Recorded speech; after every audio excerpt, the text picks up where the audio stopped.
Beb, admit nggak nih? Iya, admit aja. Gue stop video. Bismillahirrohmanirrohim.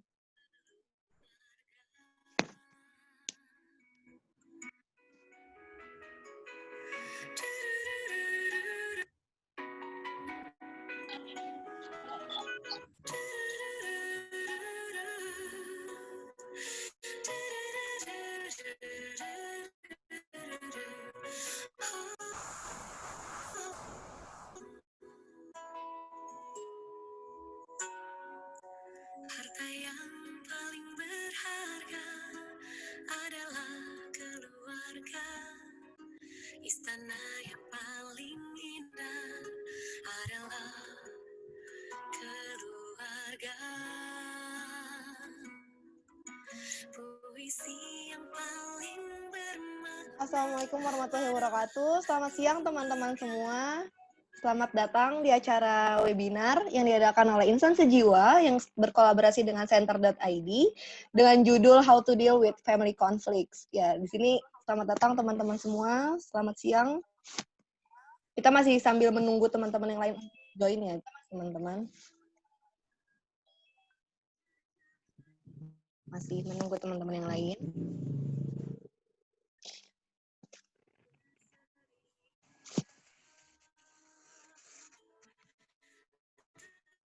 Ya, selamat siang teman-teman semua. Bagaimana nih kabarnya pada siang hari ini? Semoga kita semua sehat selalu ya. Baik. Amin. Semoga kita sehat selalu. Alhamdulillah masih kita diberikan kesehatan. Sebelumnya saya ingin memperkenalkan diri. Saya Dwita Utami Mayanti yang akan menjadi MC pada kesempatan siang hari ini.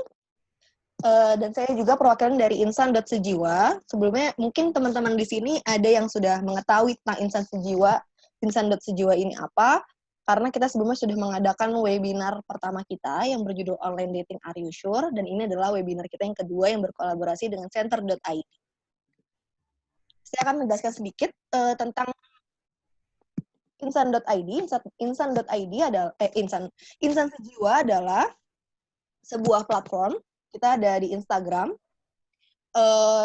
Kita didirikan oleh beberapa mahasiswa psikologi Universitas Negeri Jakarta guna memenuhi praktek kerja psikologi, dan juga kita memberikan edukasi kepada masyarakat tentang dunia psikologi, seperti itu. Sesuai dengan visi misi yang universitas kami kembangkan, yaitu Universitas Negeri Jakarta, dengan visi misinya mewujudkan masyarakat yang cerdas, progresif, dan beradab, dengan mengembangkan, menerapkan, dan mendistribusikan ilmu pengetahuan dan teknologi. Seperti itu, teman-teman.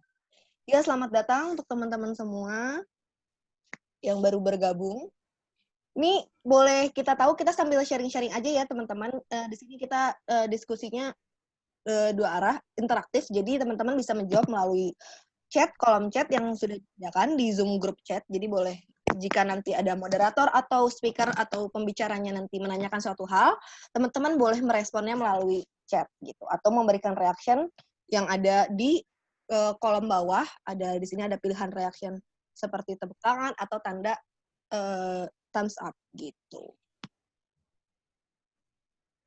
Nah, untuk itu sebelum kita memulai, karena kita di sini berkolaborasi dengan Center.id, mungkin beberapa dari teman-teman ada yang belum tahu Center.id ini apa sih. Nah, jadi Center.id sendiri adalah sebuah biro psikologi.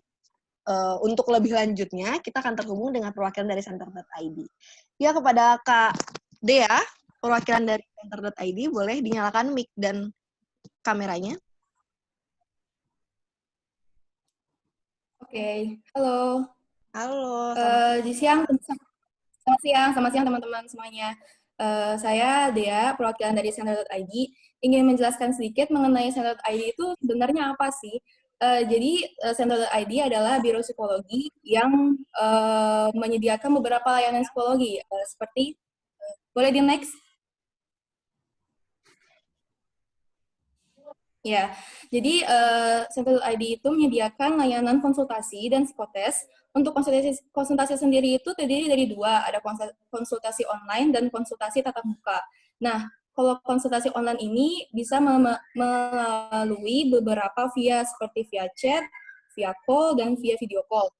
Nah, untuk psikotes sendiri, kita menawarkan layanan psikotes, yaitu tes kecerdasan, tes minat bakat, dan tes evaluasi kepribadian.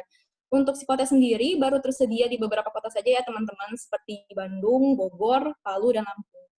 Next, Kak.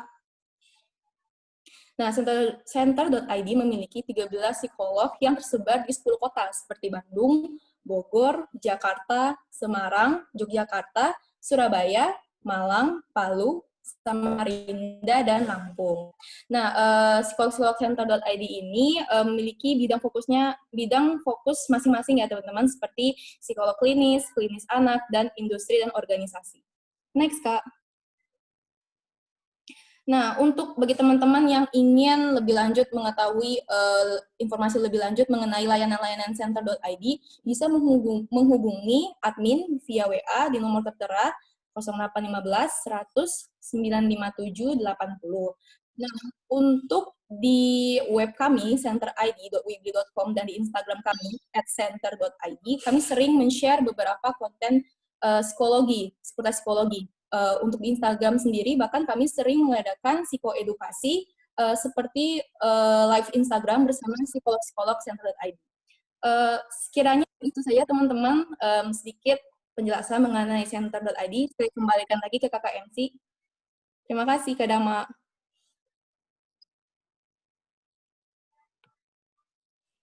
Ya, terima kasih Kak Dea. Nah, untuk center sendiri, boleh di next Kak. Akan ada nih acara terdekatnya mereka. Boleh Kak Dea? Sedikit. Oh ya, jadi akan ada webinar terdekat nih yang akan dilaksanakan Minggu tanggal 23 Agustus. Jadi ini acaranya mengenai Children and Teens Resilience. Nah, itu mengenai tentang bagaimana sih cara anak-anak dan remaja menghadapi tantangan dalam hidup mereka ke depannya gitu. Bagi teman-teman yang berminat, bisa dicek di Instagram kami di @center.id, atau ada link di poster yang seperti teman-teman lihat di layar. Bisa diregistrasikan dirinya link tersebut. Terima kasih, Kak MC. Ya, baik. Terima kasih untuk Kak Dea, perwakilan dari Center.id. Nah, sebelum kita masuki materinya langsung, saya akan membacakan beberapa peraturan yang sebelumnya sudah di-share oleh teman-teman panitia melalui grup via WhatsApp. Teman-teman bisa dibaca. Saya akan membacakan sedikit saja beberapa. Peserta diharapkan aktif terlibat dalam webinar ini. Kemudian selama penyampaian materi oleh narasumber, harap mematikan mute atau mikrofonnya dimatikan, tapi boleh menyalakan kameranya. Jadi teman-teman buat yang mau menyalakan kameranya silahkan. Tapi harap di mute karena takut mengganggu jalannya webinar ini. Kemudian peserta dilarang mengirim chat, broadcast, promosi, absensi, ataupun chat yang mengganggu selama webinar berlangsung. Jadi untuk teman-teman, kan nanti di akhir akan ada e-sertifikat yang diberikan dari pihak Insa Sejiwa dan Center.id. Kita akan mengirimkan link setelah selesai webinar ini, dan itu adalah link absensi. Teman-teman harap mengisi itu, jadi tidak perlu memberikan absen melalui kolom chat atau di WA ya, teman-teman. Gitu. Selanjutnya, dimohon untuk tidak keluar webinar dari saat penjelasan sedang berlangsung, dan sebelum webinar dinyatakan telah selesai. Link absensinya seperti tadi saya sudah sampaikan akan diberikan setelah webinar selesai, serta akan diminta screenshot ataupun foto sebagai bukti dari dokumentasi bahwa teman-teman mengikuti webinar ini dari awal sampai selesai, seperti itu. Dan pada saat sesi tanya jawab harap mengirimkan emoticon raise hand terlebih dahulu, dan nanti akan dipersilahkan oleh moderator. Seperti itu. Jika ada yang ingin ditanyakan, teman-teman bisa melalui kolom chat ataupun di WhatsApp. Gitu, teman-teman. Boleh, Kak, di next?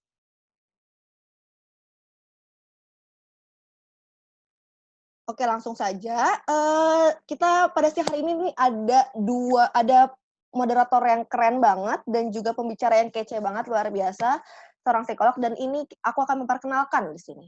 Moderator kita pada siang hari ini yaitu Kak Amera Bella Rosa Yoza. Teman-teman bisa lihat CV-nya di layar teman-teman yang sudah di-share screen oleh teman-teman panitia, kakak-kakak panitia. Luar biasa banget CV-nya.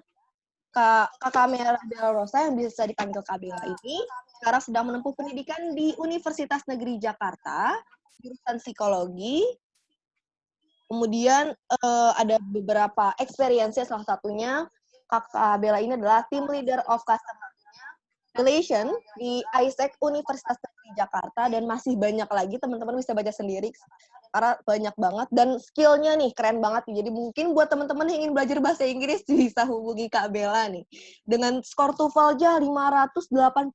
Wah, keren banget kan teman-teman. Jadi teman-teman mungkin bisa nanti nih hubungin Kak Bella nih, gimana sih tipsnya, tips and triknya nih supaya TOEFL-nya bisa setinggi. Oke, langsung saja Kak Bella, boleh dinyalakan mic-nya. Selamat siang. Halo semuanya, selamat siang. Halo, siang Kak. Halo Siang, semuanya, Kak gimana Bel. kabarnya hari ini? Siang Kak. Kak, Baik. baik Oke, Kak. terima kasih Kakak MC. Nah, jadi terima kasih kepada teman-teman peserta yang sudah sudi mengikuti webinar kolaborasi antara Insan Sejiwa dan juga Center.id. Nah, jadi pada siang ini, topik yang akan kita bahas adalah how to deal with family conflicts. Nah, apalagi di awal pandemi, di pandemi ini, kebanyakan daripada kita tuh sering di rumah aja kan, 24/7 tuh di rumah tiap hari dengan anggota keluarga kita. Jadi tidak bisa dipungkiri kalau pasti ada konflik-konflik yang sering berlaku. Bisa jadi adanya ketidakpahaman ataupun mungkin dari orang tua, mungkin aku sendiri pribadi ya sebagai anak, mungkin kadang ada miskom gitu dengan orang tua sendiri karena ya biasanya kita kan sering keluar, aku sering keluar kuliah, orang tua aku kerja, jadi karena seringnya berada di rumah, muncullah konflik-konflik ini, apalagi dengan adanya stres akibat pandemi ini, di mana kita semuanya panik, kita semua stres, nggak tahu mau lakuin apa, pertama kalinya mengalami lockdown ya. Jadi konflik yang memangnya ada setiap hari ini makin bertambah jumlahnya karena kita semua ada di rumah gitu. Nah, jadi next Kak, untuk yang menyampaikan materi ini, aku sendiri akan membacakan CV dari pembicara kita.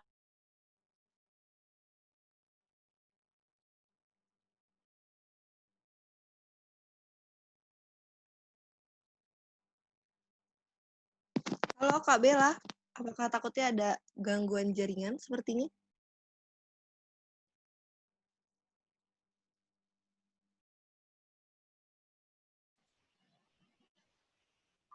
Halo, apakah bisa dengar? Nggak bisa Kak, tadi Oke. sepertinya ada gangguan jaringan. Oke, maaf ya teman-teman. Ya. Apakah sudah jelas? Sudah Kak. Oke, nah jadi aku lanjut ya. Psikolog kita pada hari ini, pembicara kita pada hari ini adalah lulusan dari Universitas.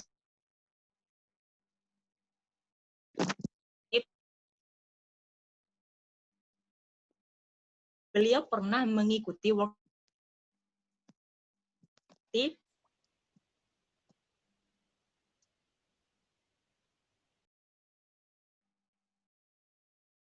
Halo Kak Bella.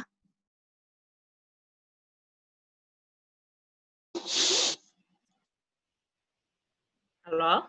Halo, iya Kak. Tadi Putus sepertinya ada lagi ya? gangguan lagi. Iya, putus lagi. Maaf teman-teman, wifi-nya kurang bersahabat hari ini. Nah, jadi Kak Suruni atau pembicara kita pernah mengikuti workshop Cognitive Behavioral Therapy. Nah, untuk organization experience-nya, beliau pernah menjadi event coordinator di talk show Read Your Book, Read Your Future, dan mempunyai skills yang mantap-mantap banget di teman-teman.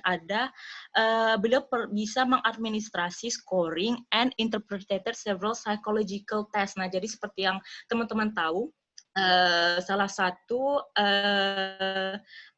job description seorang psikolog itu adalah mengadministrasi tes-tes psikologi yang jumlahnya lumayan banyak. Ada WB, IST, ada DAM, ada BAUM, ada ROSAH, Holland, dan lain-lain. Dan untuk work expertise-nya, beliau merupakan psychologist associate di Mutual Plus di Bandung pada Oktober 2018 hingga Januari 2019. Dan saat ini beliau merupakan founder dari Biro Center.id. Nah, jadi tanpa berlama-lama kita persilakan pembicara kita pada hari ini, Kak Suruni. Halo, Kak. Halo. Halo, Kak Suruni. Udah jelas suaranya? Iya, sudah. Sudah Kak. Oh iya Kak, mohon maaf sebelum memulai boleh untuk jadi ada polling yang sudah disediakan oleh kakak-kakak panitia ternyata untuk melihat teman-teman nih sudah mengetahui seberapa jauh sih sebelum kita memulai materinya gitu. Oh, Apakah boleh oke. dimulai pollingnya terlebih dahulu? Iya, silakan. Ya boleh kakak-kakak panitia untuk men-share pollingnya terlebih dahulu biar teman-teman peserta juga bisa mengisi terlebih dahulu, jadi ada gambaran nih sebelum kita memulai. Apakah teman-teman pengetahuannya sudah sejauh mana gitu. Boleh kakak-kakak panitia? Ya, untuk teman-teman boleh diisi.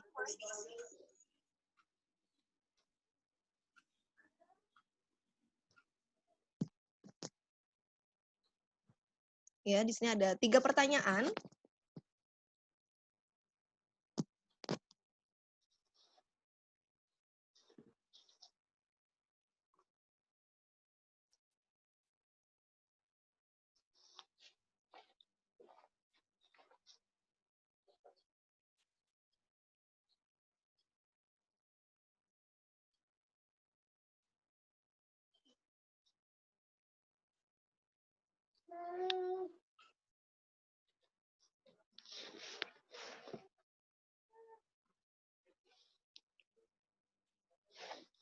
Iya, kita masih menunggu ini yang mengisi sudah 123 dari 186. Teman-teman yang lain boleh.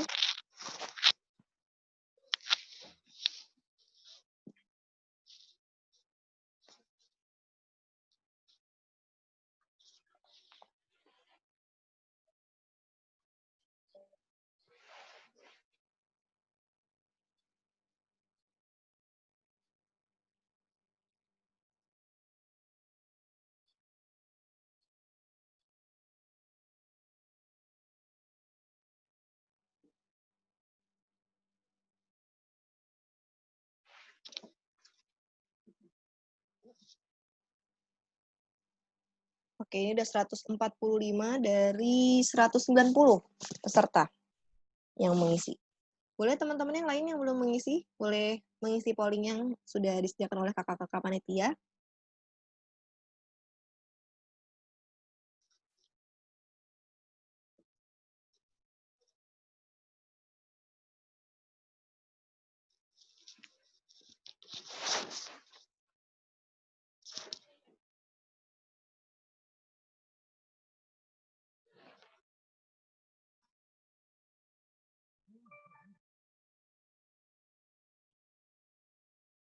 Oke, sudah 153 dari 189 peserta.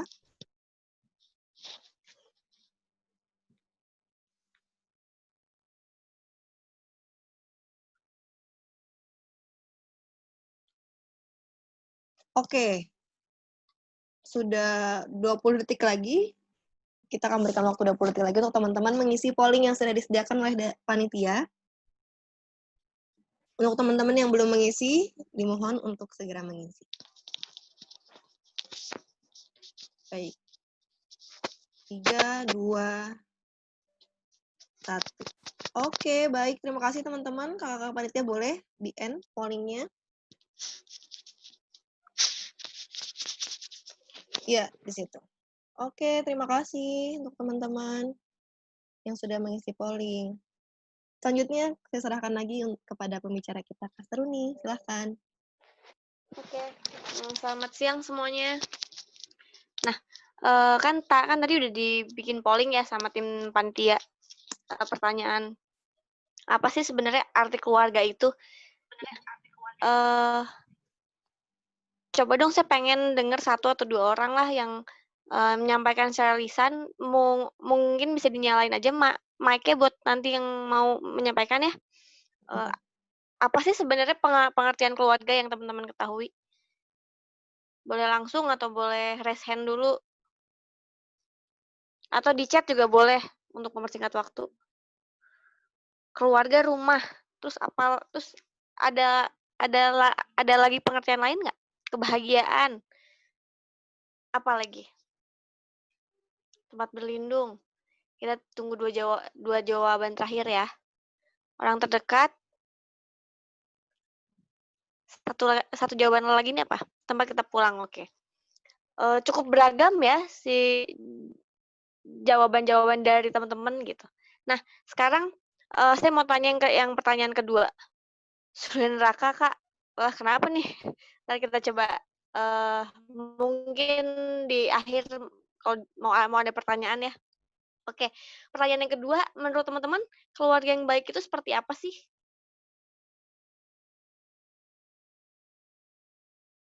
Saling mengerti, oke, bagus. Terus apa lagi? Saling support, wah cepet banget, bentar-bentar. Pokoknya ini saling support, menolong, berkomunikasi dengan baik, ya oke. Nah, sebenarnya jawaban dari teman-teman yang disampaikan juga itu benar sih.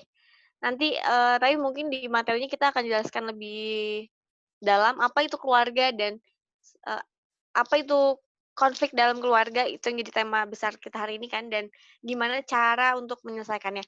Nah, sebelum kita masuk ke materi, kakak-kakak panitia bisa tolong nyalakan videonya nggak yang kemarin udah di-share?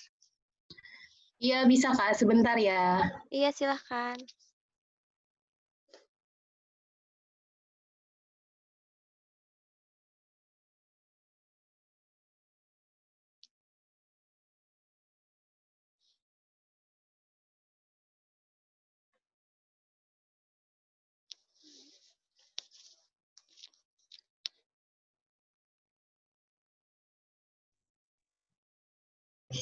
Udah ya? Iya. Udah muncul? Udah muncul belum? Udah. Ya. Untuk teman-teman silakan ditonton dulu ya.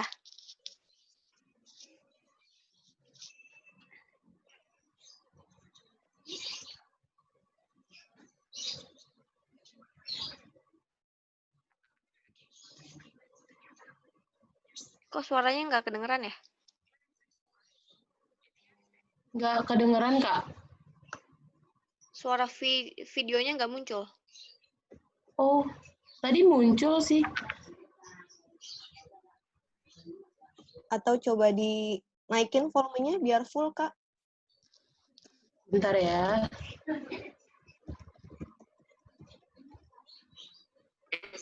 Masih nggak ada juga.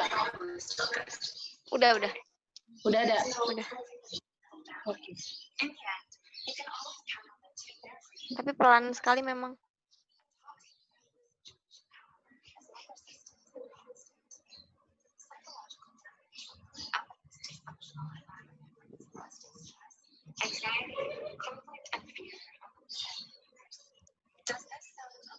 Atau subtitlenya dinyalain aja.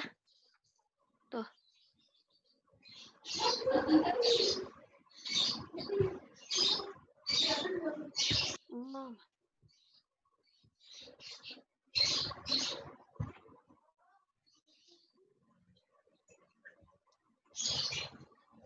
Nggak ada subtitle Kak, dari videonya.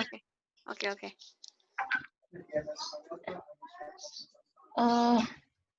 Kenapa, Dis?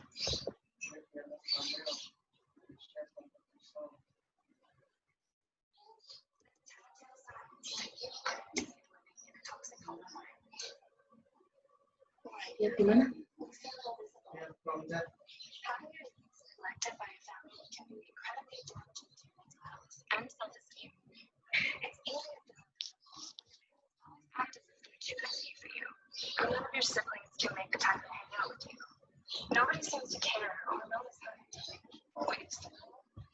To say, instead of communicating openly and honestly with one another, like a healthy family, yours makes you feel isolated, alone, and insignificant. 2, you feel pressured. Have you ever felt crushing guilt, worthlessness, or even fear from not getting 100%? Did that piano recital only land you 3rd place instead of 1st, and now you wonder why you even bothered to try? Your family might be imposing conditions of worth on you, which is a toxic behavior. A famous psychotherapist, Carl Rogers, says that conditions of worth means that you only feel loved and accepted by someone when you live up to their expectations of you. Parents are particularly guilty of this.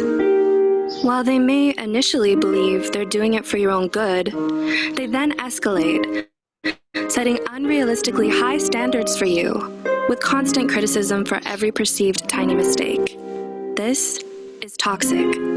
3. 3. You feel misunderstood and discarded.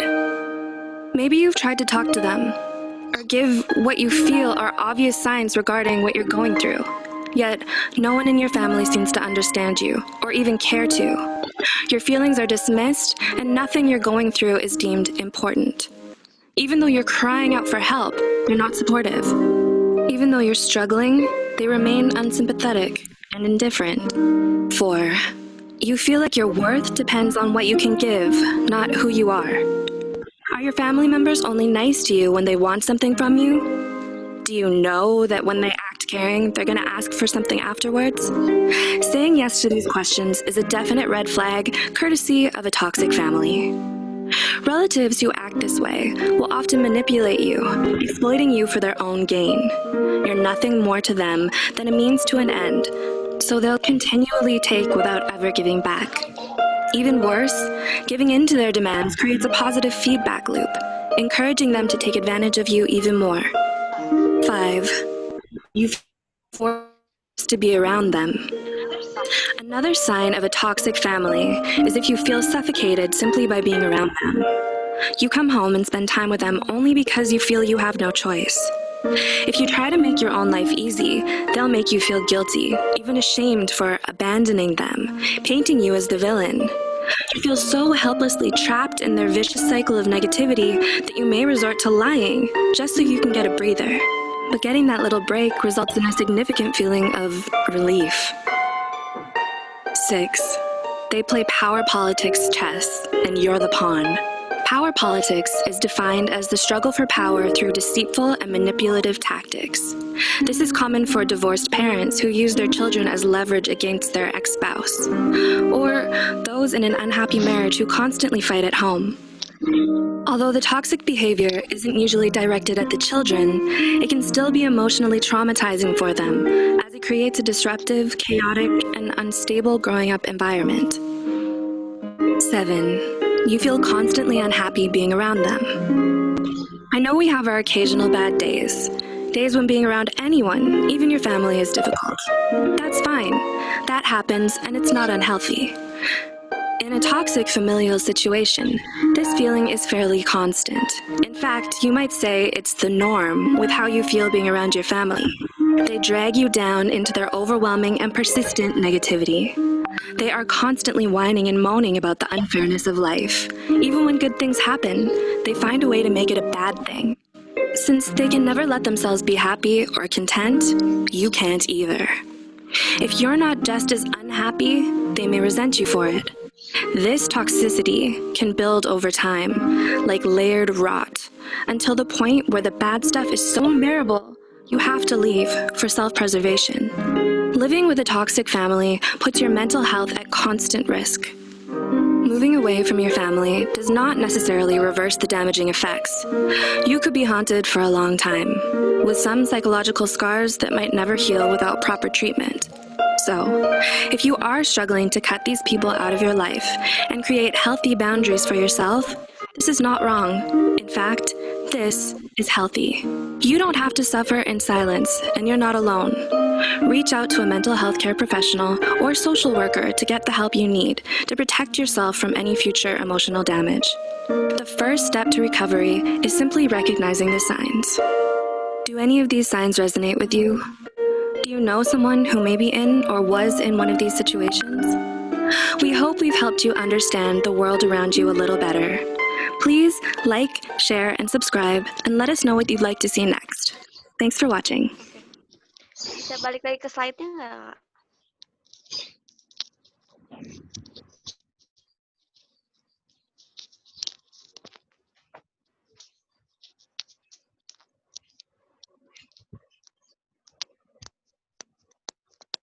Oke.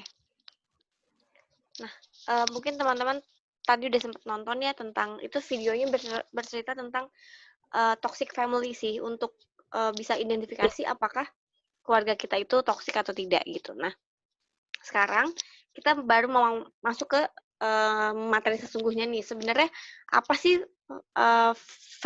family conflict itu dan gimana cara menanganinya atau cara mengatasinya gitu. Bisa next ke slide selanjutnya. Oke, yang pertama yang perlu kita tahu adalah apa sih sebenarnya definisi dari keluarga itu gitu ya. Ini ada beberapa tokoh yang mengutarakannya. Yang pertama tuh ada dari Effendi tahun 2005, dia bilang bahwa keluarga adalah unit terkecil dari masyarakat yang terdiri dari kepala keluarga dan beberapa orang yang berkumpul dan tinggal di suatu tempat. Tinggal di suatu tempat di bawah suatu atap dalam keadaan saling ketergantungan. Kalau dari Selvikan dan Selis tahun 98 mereka menyampaikan bahwa keluarga itu adalah kumpulan 2 orang atau lebih yang hidup secara bersamaan dengan keterikatan aturan dan emosional, dan setiap individu memiliki peran masing-masing. Nah, yang terakhir, pengertian keluarga menurut Bradley and Allender adalah satu atau lebih yang tinggal bersama sehingga mempunyai ikatan emosional dan mengembangkannya dalam interaksi sosial, peran, dan tugas. Oke, sekarang ke slide selanjutnya. Dari pengertian tadi kan udah dibahas nih bahwa memang keluarga ini adalah ada sekumpulan orang yang tinggal bersama yang saling memiliki keterikatan dan memiliki peran masing-masing gitu. Nah, sekarang apa sih peran itu dan bagaimana dinamika dalam sebuah keluarga? Biasanya di peran-peran di dalam keluarga itu ada ayah, ada peran orang tua yang terdiri dari peran ayah dan peran ibu. Sedangkan anak tuh ada kakak dan adik kalau yang anaknya lebih dari satu ya. Nah, peran ayah di sini adalah memberikan rasa aman dan sebagai pengambil keputusan. Sedangkan peran ibu adalah sumber kasih sayang, teman untuk anak-anaknya. Nah, mungkin untuk beberapa keluarga ini peran ayah dan ibunya jadi satu, kayak misalnya yang single mother atau single father itu orang tuanya memegang kedua peran tersebut gitu. Atau mungkin ada juga yang peran ayah dan peran ibunya jadi terbalik. Jadi peran ayah yang memberikan rasa aman dan pengambil keputusan itu ibu, sedangkan yang memberikan sumber kasih sayang dan teman untuk anak-anak itu seorang bapak. Dan itu selama kesepakatannya baik dan tidak ada masalah, itu bukan suatu permasalahan sih gitu. Sedangkan kalau misalnya di peran anak itu ada kakak dan ada adik ya. Kalau peran kakak biasanya memang sering dijadikan contoh gitu, karena itu sering disampaikan oleh orang tua juga kan, bahwa kan kamu kakaknya yang harus kasih contoh baik untuk adik-adik kamu gitu. Sedangkan peran adik tuh biasanya yang paling kecil dan yang paling dimanja sama anggota keluarga yang lain. Nah, sekarang keluarga yang sehat itu apa sih gitu? Keluarga yang sehat itu adalah keluarga yang dapat memberikan kesempatan untuk anggota keluarga lainnya untuk bisa berkembang gitu. Jadi kita nggak merasa tertekan dan kita dikasih kebebasan untuk berkembang di luar rumah maupun di dalam rumah. Boleh next slide-nya? Oke. Nah, sekarang mulai masuk ke permasalahan dalam keluarga itu apa sih gitu. Kalau pengertian konflik sendiri kan adalah suatu kondisi di mana permasalahan atau perselisihan antara anggota keluarga itu terjadi gitu. Nah, untuk konflik sendiri sebenarnya dalam keluarga itu tidak hanya terjadi antara orang tua dan anak, tapi bisa juga antara orang tua, ayah dan ibu, atau sesama anak, kakak dan adik gitu. Makanya sering ada yang disebut ada sibling rivalry gitu ya. Itu adalah konflik antara sesama anak, kakak sama adik, entah itu ada perasaan iri atau misalnya si kakak merasa kok adiknya lebih disayang, ataupun si adiknya merasa demikian gitu. Oke, next slide. Nah, sekarang penyebab konflik itu apa sih gitu ya? Yang paling pertama dan paling sering terjadi adalah permasalahan ekonomi. Memang kita tidak bisa pungkiri bahwa ekonomi itu sumber dari segala hal gitu ya. Dan banyak banget masalah-masalah yang akhirnya meledak tuh awalnya gara-gara ekonomi, entah kekurangan ataupun misalnya kebanyakan karena kekurangan sumber pendapatan, jadi atau misalnya ada perbedaan pendapatan antara ayah dan ibu dan lain sebagainya, itu bisa terjadi, itu bisa menjadi suatu konflik gitu. Yang kedua, adanya perbedaan pendapat. Perbedaan pendapat antara ayah dan ibu, misalnya pendapat untuk mendidik anak gitu. Si ayah pengennya seperti A, B, C, sedangkan si ibu pengen D, E, F gitu ya.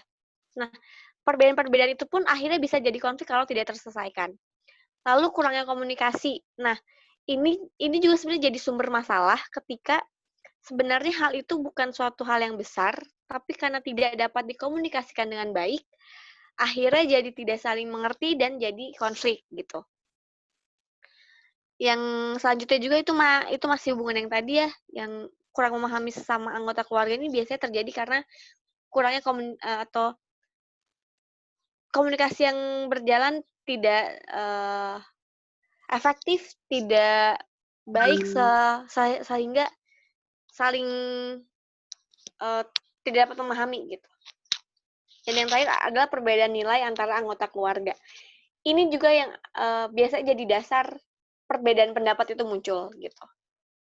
Oke, next slide.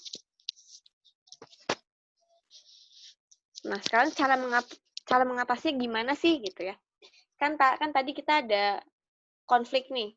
Konflik itu nggak hanya kita sama orang tua gitu ya.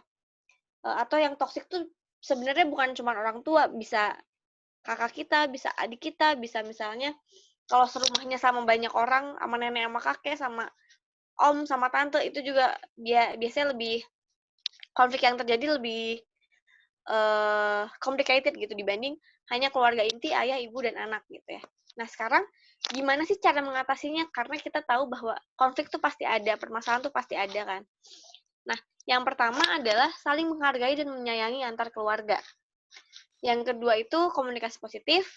Yang ketiga berkomitmen dengan keluarga. Yang keempat menikmati waktu bersama. Dan yang terakhir kemampuan mengatasi stres dan regulasi emosi pada masing-masing individu atau masing-masing anggota keluarga tersebut.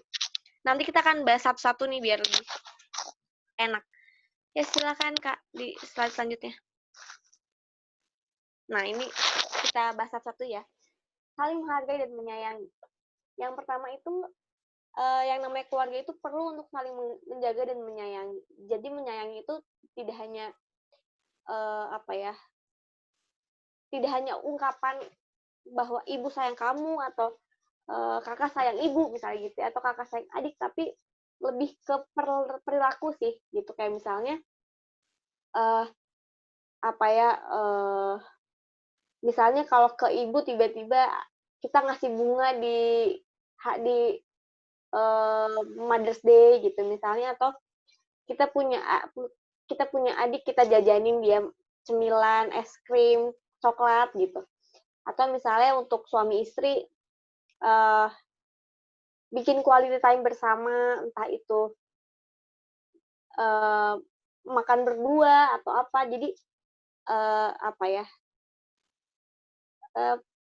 proses saling menyayangi ini perlu ada action, tidak hanya ungkapan aja. Lalu friendship atau pertemanan itu perlu juga di dalam satu keluarga. Kenapa? Karena biasanya kita sama keluarga tuh lebih punya perasaan bukan janggal, tapi kalau mau cerita tuh kayak nggak enak gitu. Terutama misalnya anak yang mau cerita sama orang tua tentang tentang kegiatannya di sekolah misalnya, atau yang udah mulai ABG tentang percintaannya, tentang pacarnya misalnya gitu ya. Nah, kenapa friendship itu perlu atau pertemanan itu perlu? Supaya kita bisa saling cerita masalah kita, dan orang tua tuh tahu kondisi kita seperti apa. Begitupun dengan orang tua, kita perlu menceritakan apa yang terjadi dalam diri kita. Misalnya atau punya permasalahan di kantor misalnya, atau sedang suami istri sedang ada konflik gitu. Itu diceritakan ke anaknya boleh aja gitu, karena supaya si anak pun tahu kondisi orang tua itu seperti apa gitu. Nah, setelah udah saling tahu kondisi masing-masing, biasanya bisa lebih menghargai dan menghormati satu sama lain. Karena kita tahu kenapa anak kita berperilaku seperti itu, kenapa orang tua kita tuh berperilaku seperti itu gitu. Karena kita udah tahu alasannya kan. Gitu. Lalu yang terakhir lalu yang selanjutnya ada playfulness. Maksudnya di sini tuh playfulness dan humor tuh bisa jadi satu ya. Di keluarga itu harus menyenangkan. Harus ada situasi-situasi yang bisa kita tertawai secara bersamaan gitu.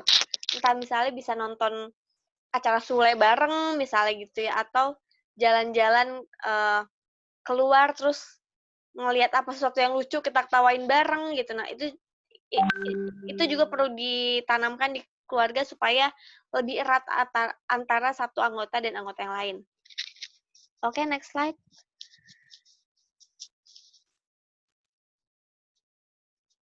Slide selanjutnya, Kak.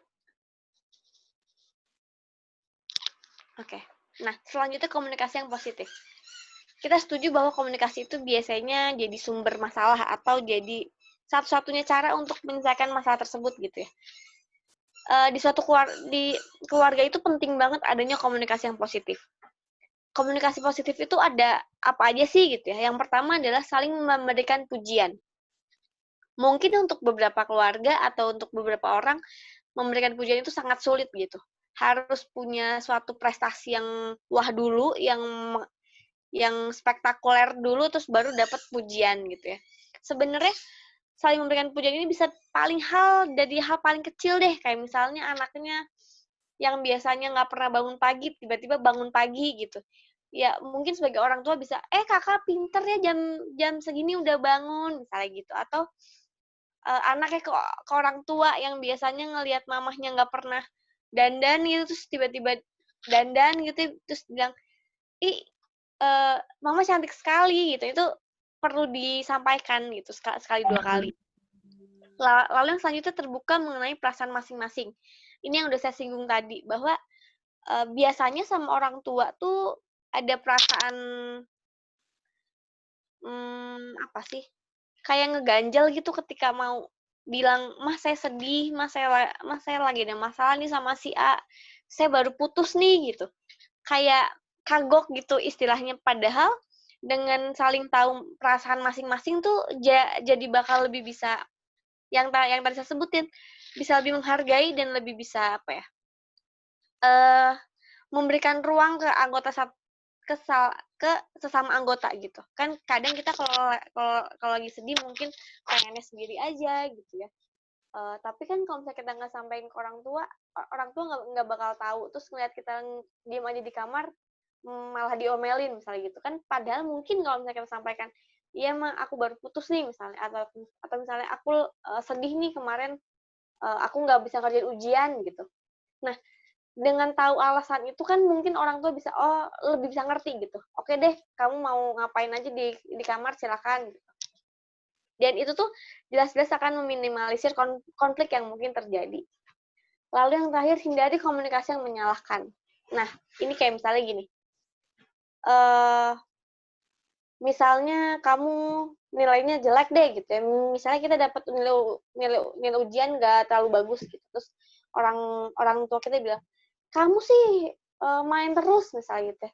"Kamu sih nggak pernah belajar," gitu. Nah, mungkin orang tua ngomong itu adalah suatu yang refleks gitu ya.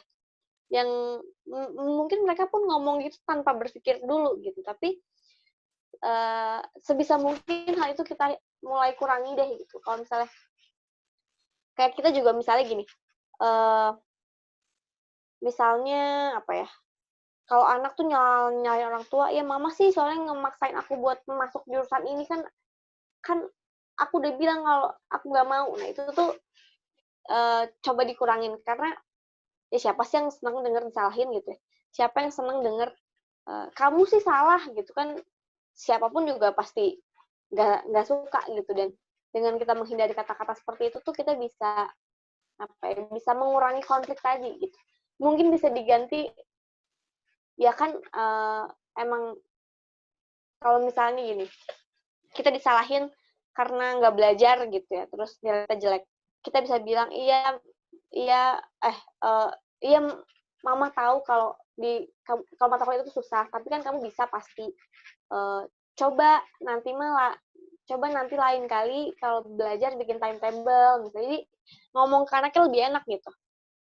Nah, lalu yang terakhir adalah berkompromi. Berkompromi ini kan yang tadi sempat dibilang bahwa konflik itu bisa terjadi karena adanya perbedaan pendapat. Nah, dengan perbedaan pendapat ini tuh bisa selesai dengan kompromi. Jadi dia cari jalan tengah gitu. Cari win-win solution-nya apa sih? Kayak misalnya kita mau gini. Kita mau masuk kuliah, kita baru mau masuk kuliah nih ya. Terus ribut tentang jurusan. Kita pengen di seni misalnya, sedangkan orang tua pengennya kita masuk teknik gitu ya. Kan itu bertolak belakang. Nah, mungkin jalan tengahnya oke deh, coba mungkin ke arsitektur yang emang seni ada, tapi tekniknya juga ada gitu. Nah, berkompromi ini juga hampir sejalan sama agreeing to disagree gitu. Jadi memang ada beberapa hal yang mungkin nggak cocok, tapi ya udah gitu. Jadi ya saling tahu dan saling mengerti aja tanpa harus ikut menyetujui hal itu. Gitu. Oke, next slide, Kak. Nah, yang ketiga, ya ini ya, berkomitmen dengan keluarga. Ini poin-poin penting banget yang perlu ada di keluarga. Kejujuran. Kayak misalnya gini deh, kita nih sebagai anak gitu, pengen main gitu ya, tapi bakal pulang malam gitu. Mungkin untuk beberapa orang tua tuh, itu kita pulang malam tuh udah jelas banget nggak boleh gitu ya.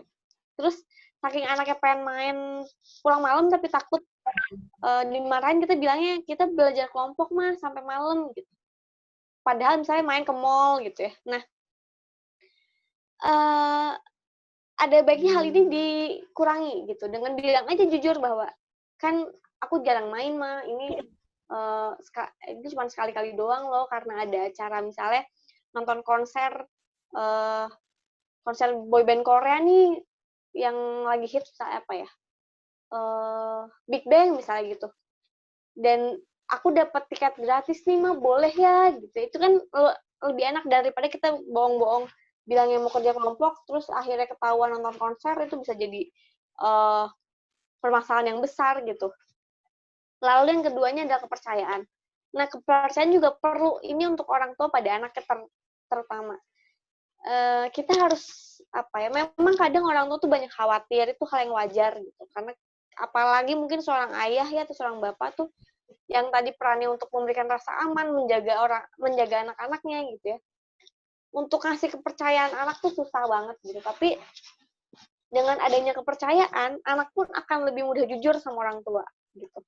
Karena tahu bahwa orang tuanya percaya sama kita, dan kita pun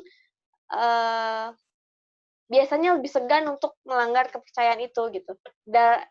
Daripada orang tuanya terus mantau, terus ngasih kepercayaan ke anaknya, jadi malah anaknya tuh cari cara untuk gimana ya biar boleh gitu. Akhirnya malah jadi berbohong tadi gitu. Yang ketiga adalah dependability itu ketergantungan satu sama lain. Faithfulness juga, kejujuran, dan yang tadi adalah sharing itu yang tadi, kayak sharing permasalahan kita sama orang tua, atau misalnya cerita tentang kalau misalnya kita nggak suka sama sikap orang tua yang seperti itu, mungkin disampaikan sama orang tuanya gitu ya. Dan orang tuanya pun kalau misalnya nggak suka sama satu perilaku anaknya, dikasih tahu, tapi secara pelan-pelan, tidak menyalahkan kayak yang tadi disampaikan di awal gitu. Oke, next slide, Kak. Nah, menikmati waktu bersama ini penting banget. Quality time sama keluarga tuh salah satu hal yang paling penting. Yang pertama adalah quality time in great quantity. Kadang ada beberapa orang yang bilang kualitas lebih baik daripada kuantitas gitu. Tapi lebih baik lagi kalau kuantitasnya bisa banyak dan kualitasnya juga bagus gitu. Jadi semakin banyak waktu untuk dijalani bersama, lakukanlah. Apalagi sekarang kan lagi masih pandemi ya, mungkin masih sering di rumah sama orang tua. Nah, pergunakan waktunya ini untuk bonding sama masing-masing anggota keluarga gitu, sama adik, sama kakak, sama orang tua gitu, sama nenek mungkin, atau sama tante, sama om gitu. Mungkin bisa lakukan hal-hal kayak nonton bareng gitu, terus main games bareng di rumah gitu, games kayak main kartu, main monopoli misalnya gitu, itu mungkin bisa. Atau misalnya sama anak sama ibu bisa masak bareng, bikin kue bareng, itu coba bisa dilakukan. Terus good things take time. Ini juga kadang kita pengen sesuatu hal tuh instan gitu ya. Pengen keluarga kita tuh baik-baik dengan secara gitu langsung tring baik semua gitu ya. Nah, ya susah sih gitu. Tetap harus ada waktunya, tetap harus ada prosesnya, tetap tapi bukan berarti tidak bisa gitu. Terus enjoying each other's company. Kita coba belajar untuk menikmati dengan adanya orang lain di samping kita gitu. Entah itu adik, entah itu ayah, entah itu ibu. Nah, misalnya kan kadang kita suka keganggu ya sama adik gitu yang merasa direcokin terus. Nah, coba untuk sekarang tuh kita menikmati hal itu gitu. Karena mungkin setelah adik itu besar, kita nggak akan bisa melakukan itu sama dia lagi kan gitu.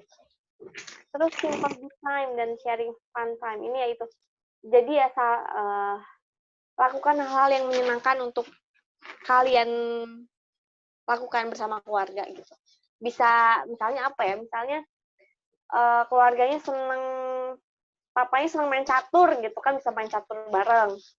Ibunya senang masak, kita bisa masak bareng sama ibu gitu. Atau misalnya atau misalnya kita seneng nonton film nih, kita download film terus kita nonton bareng-bareng gitu sama anggota keluarga yang lainnya, bisa dicoba. Oke, next slide. Oke, nah ini kemampuan mengatasi stres dan regulasi emosi pada masing-masing individu. Kemampuan yang pertama tuh kemampuan adaptasi. Keluarga itu kan seperti yang saya sampaikan tadi bahwa suatu anggota masyarakat terkecil yang paling sering kita temui gitu. Nah, dengan kemampuan adaptasi kita yang bagus, kita bisa lebih cepat blend in sama keluarga gitu. Kayak bisa lebih nyambung sama orang rumah, entah itu orang tua, entah itu adik, entah itu kakak gitu. Nah, terus yang kedua, melihat suatu permasalahan menjadi tantangan untuk jadi lebih baik. Seperti disampaikan di awal bahwa masalah itu pasti ada. Konflik di keluarga itu pasti ada gitu. Karena gini, kita kan sama anggota keluarga tiap hari ketemu. Interaksinya pasti banyak gitu. Dan semakin banyak interaksi, ada kemungkinan konfliknya terjadi pun semakin besar gitu. Nah, kita sebagai individu memang pasti kalau misalnya kita punya masalah tuh pusing banget deh gitu, stres iya, kesel iya gitu. Tapi ketika kita bisa melihat suatu masalah itu jadi tantangan, itu jadi bisa terselesaikan dengan lebih cepat dan lebih enjoy gitu. Lalu tumbuh bersama melalui masalah. Nah ini, ketika misalnya suatu keluarga nemuin suatu masalah nih, misalnya masalah ekonomi deh gitu ya. Kan lagi pandemi gini mungkin ada yang orang tuanya kehilangan pekerjaan misalnya, atau yang ya secara pendapatan ekonomi mungkin menurun dari sebelum pandemi gitu. Nah, mungkin kita lihat masalah itu jadi hal tantangan baru buat kita, kayak misalnya, wah kita satu keluarga yang awalnya nggak ngumpul di rumah nih ya, terus tiba-tiba ngumpul semua di rumah, ini ada masalah keuangan nih gitu. Yang awalnya mungkin cuma 2 orang yang mikirin keuangan, ini tiba-tiba berlima misalnya, ayah, ibu, sama anak 3 orang. Ada 5 otak, gimana ya kita bisa bikin keuangan kita jadi baik lagi gitu. Misalnya bikin bisnis bareng, misalnya jualan kue bareng misalnya. Ya kan itu ada suatu masalah, tapi akhirnya bisa jadi kita anggap tantangan dan bisa jadi bisa membantu kita untuk jadi tumbuh lebih baik sebagai individu gitu. Yang keempat ya, fleksibel dengan perubahan. Nah, ini juga penting, kayak misalnya ya gini deh. Kita kemarin pas waktu nggak pandemi kan mungkin nggak 24 jam selalu bersama orang rumah gitu. Kayak misalnya kita kuliah, kita ke kampus, kita bisa main sama teman-teman kita keluar rumah. Nah, sekarang tiba-tiba blok aja harus di rumah terus gitu ya. Kan itu perubahan yang cukup drastis gitu. Nah, ketika misalnya kita memang secara pribadi udah lebih fleksibel sama perubahan, kita nggak bakal terlalu terlalu stres atau terlalu tertekan dengan kondisi itu gitu, kayak oh ya udah gitu, dijalanin aja gitu. Nah, yang terakhir adalah memiliki daya pantul atau resiliensi. Ini juga penting bahwa ketika kita ada masalah, terutama masalah besar, itu wajar banget kalau respon pertama kita adalah drop down, entah itu sedih, entah itu mungkin sampai depresi gitu ya. Tapi yang jadi poin utama adalah gimana kita dari posisi di bawah itu bisa bangkit lagi. Nah, ini yang disebut resiliensi. Gitu. Jadi proses kita untuk bisa bangkit dari kondisi terpuruk gitu. Oke, next slide. Udah, mungkin segini dulu. Saya bagi lagi ke moderator ya, tanya jawab dulu sepertinya atau gimana? Ya, terima kasih Kak Seruni. Ya, sama-sama. Atas penyampaian materinya. Nah, sekarang kita akan buka sesi Q&A. Untuk yang ingin bertanya, bisa langsung drop pertanyaan ke chat box saja ya. Nanti akan saya bacakan satu persatu. Langsung saya bacain aja ya, Kak. Udah ada pertanyaan. Dari Kak Nibras Adzila. Kak, saya Nibras. Sebelumnya saya ada beberapa pertanyaan. Yang pertama, bagaimana jika seseorang anak ingin masuk kuliah di jurusan A, tetapi orang tua ingin si anak kuliah di jurusan yang lain, sedangkan jurusan lain itu enggak ada yang diminati si anak. Nah, bagaimana cara si anak itu meyakinkan orang tua dengan pilihan jurusannya? Jadi ada konflik konflik minat di sini antara si anaknya ini tuh mau jurusannya diminati, sedangkan orang tuanya ingin si anak mengambil jurusan yang lain. Nah, itu gimana cara meyakinkan orang tuanya ini? Silakan Kak Suni. Oke, ini juga sesuai sama pengalaman saya waktu itu ya. Jadi perlu ditanya dulu kenapa orang tua pengen kita masuk jurusan itu. Jadi kita lihat dulu sudut pandang orang tua kita tuh seperti apa gitu. Itu yang pertama. Yang kedua, kalau saya waktu itu saya jabarin semua ke orang tua kenapa saya pengen masuk jurusan psikologi saat itu ya, dan kenapa saya nggak mau masuk yang disarankan sama orang tua saya gitu.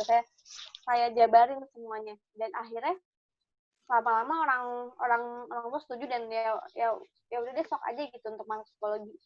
Cuman mungkin yang paling utama bisa dilakukan sama siapa tadi? Yang nangis siapa, Bel ya?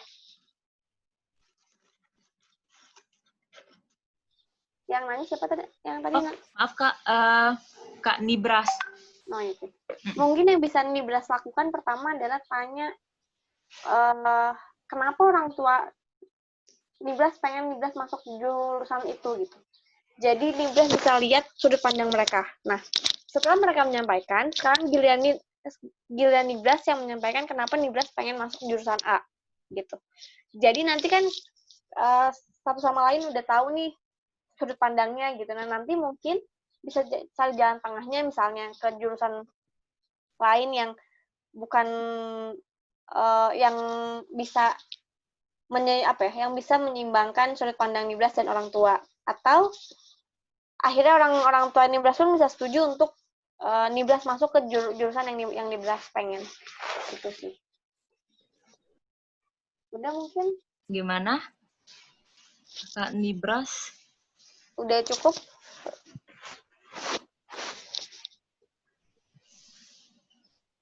Atau next dulu aja kali, Belda, kalau misalnya belum puas nanya lagi paling. Oke, sekarang aku bacain pertanyaan dari Syahrul ya. Iya, Kak Syahrul Ramadhan. Selamat sore, perkenalkan nama saya Syahrul Ramadhan, asal Instansi Politeknik Pertanian Negeri Pangkep. Nah, pertanyaan Kak Syahrul adalah, seperti yang dijelaskan tadi di materinya bahwa keluarga adalah kumpulan dua orang atau lebih yang hidup bersama dengan keterikatan aturan dan emosional setiap individu yang memiliki peran masing-masing. Lantas bagaimana jika seorang anak yang mulai tumbuh menjadi remaja atau dewasa, namun mulai sulit untuk diatur dan dinasihati oleh orang tua karena perubahan perilaku dan pemikirannya yang mulai berpikir sendiri. Tetapi di lain sisi orang tua belum sadar terhadap proses anak tersebut dan masih memperlakukannya selayaknya anak-anak seperti biasanya. Lantas bagaimana cara menyikapi hal tersebut? Oke. Lumayan panjang ya pertanyaan. Terus ada lagi nih Kak, dan seperti diketahui juga bahwasanya salah satu yang menjadi permasalahan atau konflik dalam keluarga adalah kurangnya kesadaran terhadap peran dan tanggung jawab yang diemban masing-masing dalam anggota keluarga. Lalu bagaimana cara menyadarkan peran tersebut? Oke. Ini yang bertanya sebagai orang tua atau sebagai anak ya? Gini. Sepertinya dari sisi seorang anak. Oh, seorang anak. Oke. Memang kita tidak bisa emang dinamika di keluarga tuh bisa beda-beda gitu.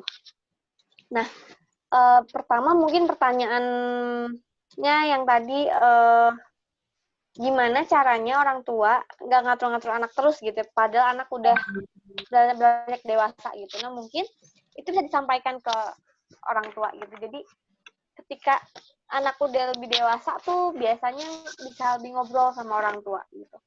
Lebih tahu cara menghadapi orang tua itu seperti apa. Nah, mungkin itu bisa dilakukan adalah dengan sampaikan aja apa yang pengen disampaikan oleh anaknya ke orang tua gitu, bahwa Pah, Mah gitu, misalnya aku tuh udah besar, aku tuh udah punya kemauan sendiri, aku tuh punya kayaknya A, B, C, D gitu. Aku tuh nggak mau selamanya dia atur-atur.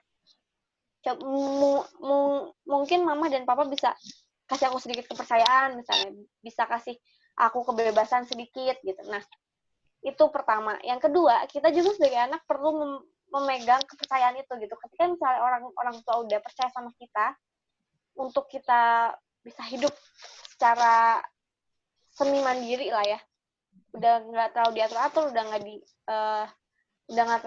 nggak terlalu diatur sama orang tuanya, kita pun harus bisa memegang kepercayaan itu. Jangan sampai kepercayaan yang udah orang tua kita kasih tuh jadi lost dan akhirnya banyak dan malah jadi orang tua merasa kecewa atau merasa salah udah ngasih kepercayaan ke kita gitu. Itu yang pertama. Yang kedua, pertanyaannya gimana caranya menyadarkan peran masing-masing.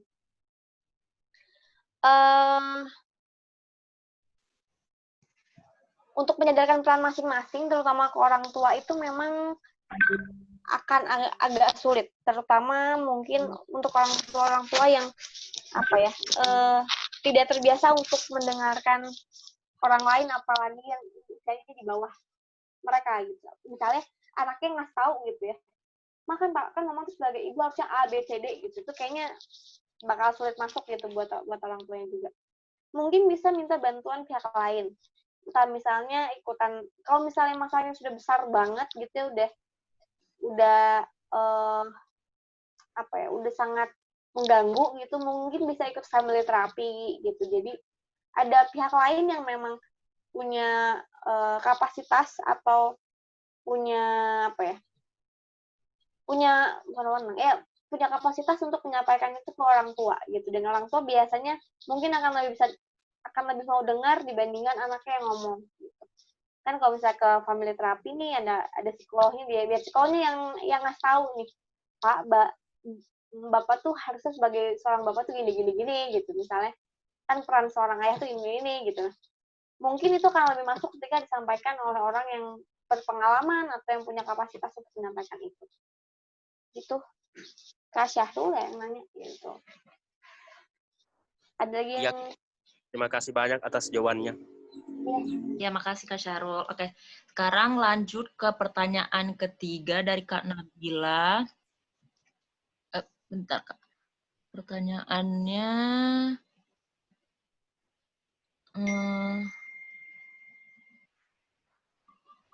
mana ya? Bentar ya, Kak. Pertanyaan dari Kak Nabila tadi... Assalamualaikum warahmatullahi wabarakatuh. Perkenalkan, saya Nabila dari Bandung. Pertanyaan saya, tadi salah satu ciri dari toxic family itu adalah perasaan you only worthy when you can give something in return. Bagaimana kasusnya kalau perasaan tersebut tumbuh dari mungkin lingkungan keluarga saat masih kecil sehingga terbawa hingga dewasa, meskipun keluarga sepertinya sudah tidak meminta seperti itu. Terima kasih. Jadi ada pengalaman masa lalu ya? Jadi dia sudah terbiasa dari kecil hingga terbawa sampai dia dewasa. perasaan kalau dia itu tuh mempunyai nilai atau kalau dia bisa give something in return. Jadi kayak ada timbal baliknya gitu. Oke. Nah, berarti kan itu merasa bahwa dia tuh berarti ketika bisa memberikan sesuatu pada orang tuanya gitu ya? Iya, betul. Oke. Nah, sedangkan kalau misalnya dia tidak, kayak mungkin contohnya gini kali, kalau misalnya kamu dapat prestasi, kamu baru merasa bahwa, wah, saya berarti nih di keluarga, misalnya gitu ya. Kalau misalnya enggak, aduh, saya bukan apa-apa, mungkin ekstrimnya gitu kali. Nah, mungkin yang bisa dilakukan adalah, itu kan ada perasaan unek-unek gitu ya, tentang keluarga, tentang tentang sikap orang tua misalnya, atau tentang perasaan kamu terhadap keluarga gitu. Menurut saya sih itu disampaikan aja ke orang tua bahwa mama tahu nggak bahwa aku tuh ngerasa kalau aku tuh nggak bisa apa-apa loh kalau aku nggak bisa ngasih apa-apa ke mama. Kalau misalnya aku tuh bukan apa-apa kalau aku nggak berprestasi gitu. Mungkin itu cuma perasaan kamu doang yang orang tua sebenarnya tidak minta itu dari kamu gitu. Jadi kayak miscommunication aja gitu. Nah, ketika disampaikan ke orang tua, pertama itu bakal bisa bikin kamu lebih tenang, lebih lega, karena unek-uneknya udah keluar. Yang kedua, mungkin orang tua bilang, kamu mau sukses, mau kamu enggak, kamu tetap anak mama, tetap mama sayang sama kamu. Mungkin itu bisa keluar juga dari mulut orang tuanya gitu. Ya, kalau menurut saya sih, kalau kayak gini disampaikan aja sama orang tua. Gitu.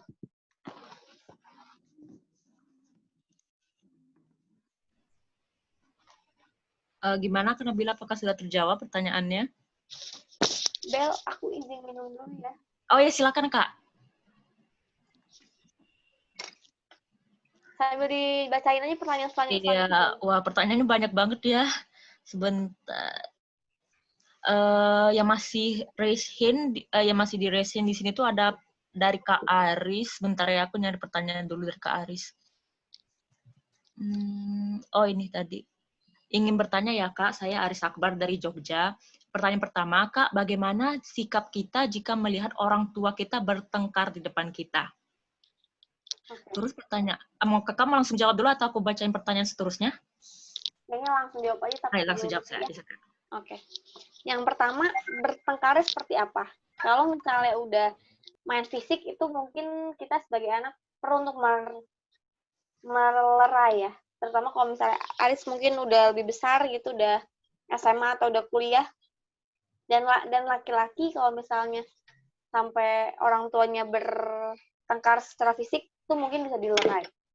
Kalau misalnya enggak, biarkan orang tua itu menyelesaikan konfliknya sendiri. Ketika saat itu ya, kalau misalnya berantem di depan kita nih. Nah, nanti ketika misalnya orang tuanya udah nggak bertengkar, kita bisa coba ngobrol sama masing-masing ya. Misalnya kita ngobrol sama mama kita. Nah, pasti emang masalahnya sampai berantem kayak gitu, misalnya gitu. Kita lihat sudut pandang mama seperti apa. Lalu kita lihat sudut pandang papa seperti apa. Nah, ketika kita udah tahu nih permasalahannya apa, kita biasanya kita biasanya akan tahu bahwa kita bisa jadi penengah enggak nih. Kalau bisa jadi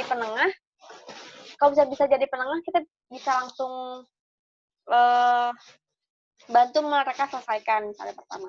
Tapi kalau misalnya enggak nih, masalah terlalu besar buat kita tengahi, bisa minta bantuan orang lain, entah itu tante, entah itu om, entah itu kakek nenek, atau mungkin profesional gitu, dibawa ke terapi misalnya, gitu. Oke Kak. Sekarang pertanyaan kedua dari Kak Aris, bagaimana kita menyikapi orang tua yang tidak sepaham atau setuju dengan pacar atau pasangan yang kita pilih? Oke, yang pertama, tahu nggak kenapa orang tua kita nggak setuju sama pacar atau pasangan kita? Itu pertama. Cari tahu itu dia sudut pandang orang tua kita tuh apa sampai mereka nggak setuju. Yang kedua, memang yang jalanin tuh kalian. Memang yang jalanin tuh kita ya, yang pacaran, bukan orang tuanya gitu. Tapi setidaknya ketika kita udah tahu pandangan mereka, kalau misalnya ternyata pandangannya salah, kita bisa kasih pengertian nih, enggak kok Mas, atau Pak, sebenarnya dia tuh nggak kayak gitu misalnya. Kita bisa apa ya, jadi jembatan buat orang tua kita dan pacar kita gitu. Tapi kalau misalnya benar apa yang sudut pandang orang tua kita benar juga, ya mungkin mau nggak mau kita harus nurut sama orang tua gitu. Atau mungkin ketika kita udah dengar sudut pandang orang tua bisa jadi insight baru juga buat kita, oh iya ya, mungkin emang dia bukan yang terbaik nih misalnya gitu. Atau ya, kalau misalnya orang tua salah, ya kita bisa jadi jembatan buat mereka.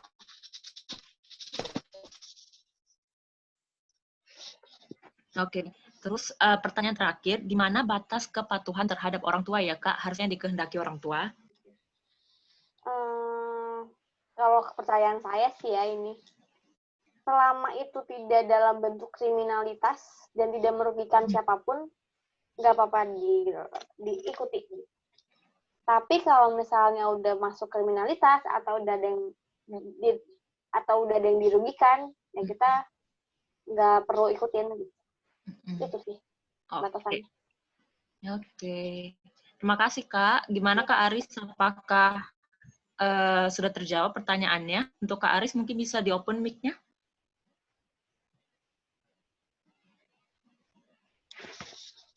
Halo Kak Aris.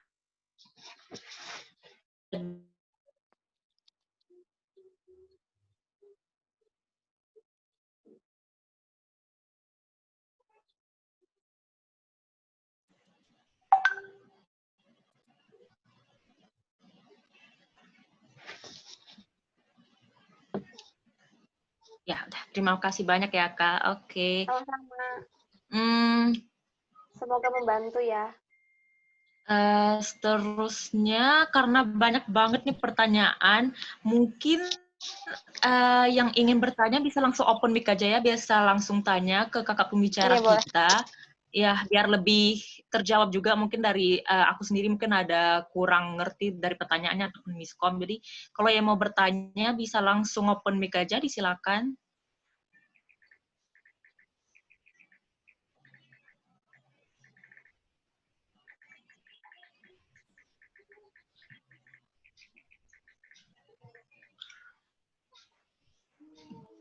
Halo, teman-teman peserta, ada yang ingin bertanya? Halo. Halo, silakan Kak Fatia. Assalamualaikum Kak Seruni, saya mau tanya. Iya. Ini bagaimana cara mengatasi orang tua yang memiliki pola asuh otoriter dan tidak mau mendengarkan pendapat anaknya? Jadi sampai umur, maksudnya anaknya sudah dewasa pun orang tuanya nggak mau dengar.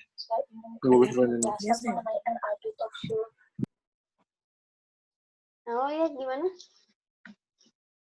Yang tadi bertanya? Jadi cara mengatasi orang tua yang memiliki pola asuh otoriter dan tidak mau mendengarkan pendapat anaknya itu seperti apa ya Kak? Gimana gitu caranya? Ya, terima kasih Kak. Iya, memang ya kalau punya orang tua otoriter itu tantangan tersendiri buat kita gitu. Karena mereka biasanya punya punya nilai sendiri yang harus diikuti oleh anaknya gitu, dan kadang karena kita nggak tahu nilai itu, kita pun nggak terima ketika orang tua kita memaksakan hal itu terhadap kita gitu. Dan orang tua pun gini, orang tua yang otoriter itu kan karena dia punya nilai tersendiri nih yang merasa harus dituruti sama anak-anaknya gitu. Nah, biasanya anak-anaknya nggak benar-benar memahami nilai orang tuanya itu apa gitu, dan si orang tuanya pun karena otoriter ini, jadi anaknya nggak berani untuk menyampaikan pendapat dia gitu, atau misalnya caranya itu rasanya cara untuk menyampaikannya itu salah terus, makanya orang dia nggak setuju gitu. Nah, cara mengatasinya ya sebenarnya diobrolin sih, kayak misalnya tanya kenapa orang tuanya seperti itu, memang nilai-nilai apa yang orang tuanya anut misalnya gitu ya, atau mungkin orang tuanya sudah punya ketakutan apa sih sampai seotoriter itu sama kita gitu. Kan pasti ada yang melatar belakangi gitu, dan biasanya ketika kita udah tahu alasannya kita lebih bisa menerima, atau misalnya ketika orang tuanya udah menyampaikan alasannya, kita bisa nyari jalan tengahnya tadi, jadi bisa win-win solution gitu. Gitu Fatia. Terjawab nggak? Halo Kak Fatia, gimana? Apakah sudah terjawab pertanyaannya? Ya, terima kasih Kak. Terima kasih juga Kak Fatia. Seterusnya ke pertanyaan Kakak Aprilia Rwanda. Halo Kak April. Oh, kedengeran nggak suaranya? Ya, kedengeran. Silakan Kak, pertanyaannya. Oke. Jadi saya mau nanya, ini sih bukan dari keluarga inti ya, tapi saya punya problem di keluarga besar ayah saya. Oke. Mereka itu punya kebiasaan untuk selalu membanding-bandingkan saya dengan anaknya gitu. Misalnya saya dengan si A dibanding-bandingin gitu. Tapi masalahnya di sini adalah ketika saya mendapatkan prestasi, saya selalu dianggap remeh gitu. Yang akhirnya malah saya sadar sampai detik ini saya bikin diri saya sendiri gampang insecure, terus gak percaya diri gitu.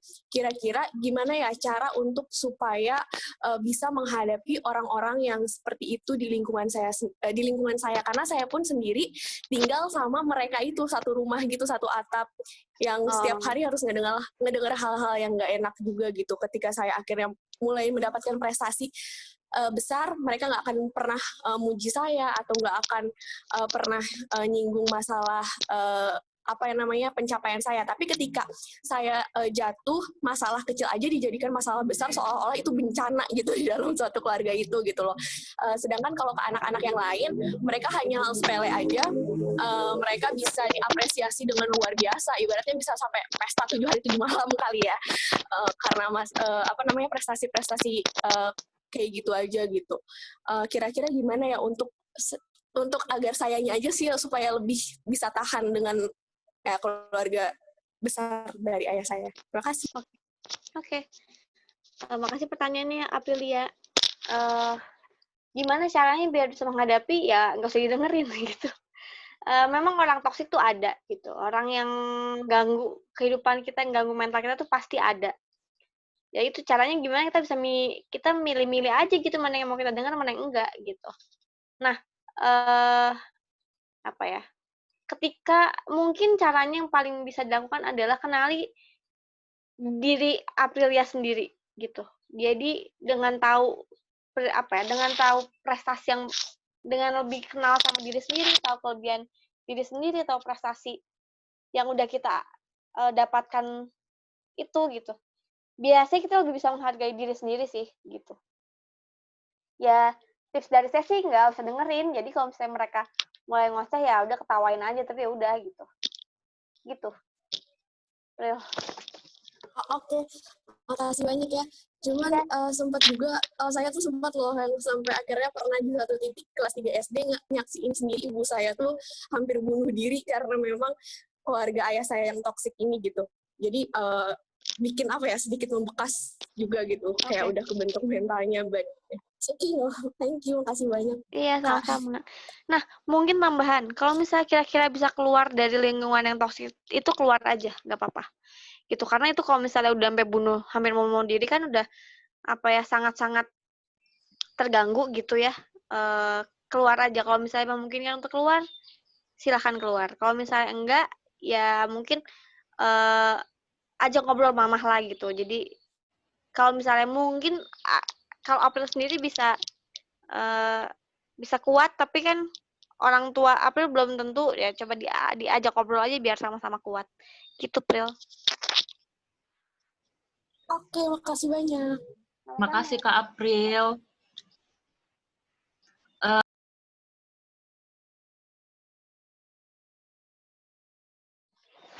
Bella, suaranya masih ke-mute. Maaf. Yang mau bertanya bisa raise hand langsung ya. Yang mau bertanya, karena pertanyaannya banyak banget di chat box, jadi impossible untuk dibacakan satu persatu. Jadi siapa yang benar-benar mau bertanya, langsung raise hand aja. Oke, silakan Kak Silvi Paradila. Bisa langsung di open mic. Halo Kak Silvi.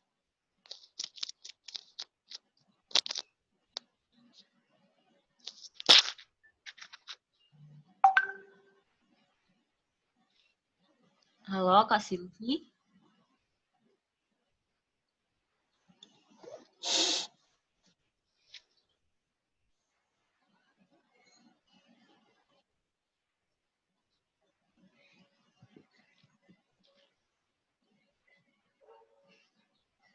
Atau yang lain dulu mungkin, Bel?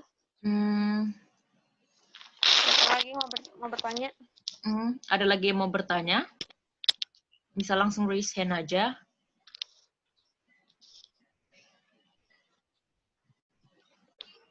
Tuh Nur Favorita. Halo Kak Silvi.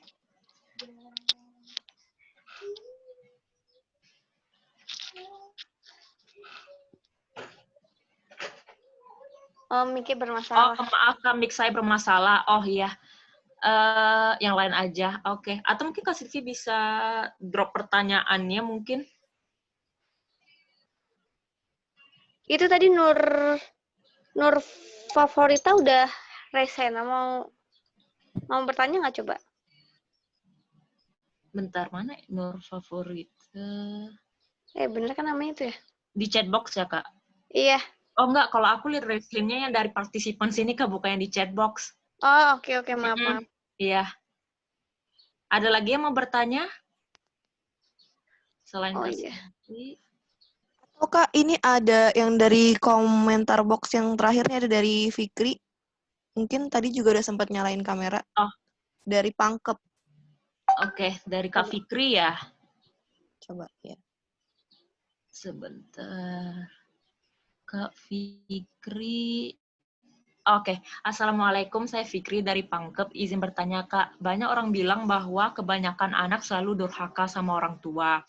Tapi pandangan saya pribadi, nggak selamanya seorang anak selalu durhaka kepada orang tua. Mungkin sebaliknya kan, memang sejauh ini anak yang selalu repotin orang tua. Tapi percaya nggak, kita seorang anak mungkin saja enggak durhaka atau berdosa sama orang tua. Ada banyak hal yang membolak-balikkan fakta dan opini.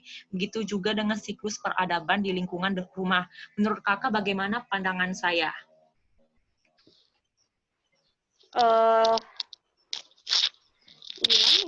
Gimana ya? Memang tidak selamanya anak durhaka sih, betul.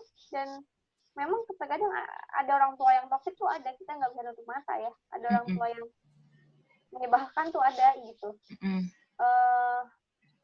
Itu kenapa selalu anak yang salah? Mungkin kalau di budaya kita tuh karena kalau di negara kita tuh karena budaya, karena orang tua, karena anak harus selalu menurut orang tua selalu benar gitu kan, padahal nggak seperti itu. Gitu sih kalau menurut saya.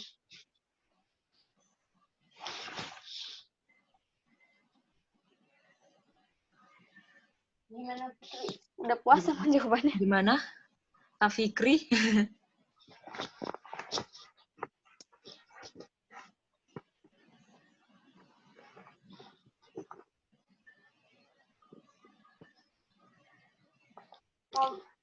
Atau Kabel boleh lanjut, ini tadi si Kak Silvi tadi sudah mengetik pertanyaan. Oh iya.